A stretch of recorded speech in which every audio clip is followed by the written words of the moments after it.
संत कृपा हो जाए ना, आनंद हो जाता है जीवन में। क्योंकि संत और भगवान तो दोनों एक ही होते हैं। लेकिन बार बार एक चीज़ कहूँगा, हर बार कहता हूँ, संत का मतलब संत होना चाहिए।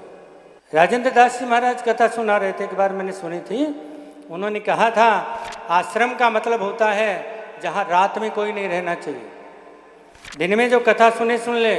और माताओं से तो विशेष अनुरोध है कि वो संतों के आश्रम में जाकर के कथा सुने, लेकिन वहाँ रहे नहीं। एक बात। दूसरी बात, स्त्री का कर्तव्य है अपने शरीर से केवल अपने पति की सेवा करे। ध्यान रखना, बहुत गहरी बात बता रहा हूँ। स्त्री अपने शरीर से केवल अपने पति की सेवा करे, बाकी चाहे वो कितना ही बड़ा संत हो, दूर से प्रणाम करे। जैसे शबरी थी ना, शबरी भी तो संतों की सेवा करती थी, गुरु की सेवा करती थी। वहाँ से इकट्ठा करके, लकड़ी इकट्ठी करके ला करके गेट के सामने रख देती थी। फूल तोड़ के लाती थी, गेट के सामने रख। ऐसी सेवा करो ना।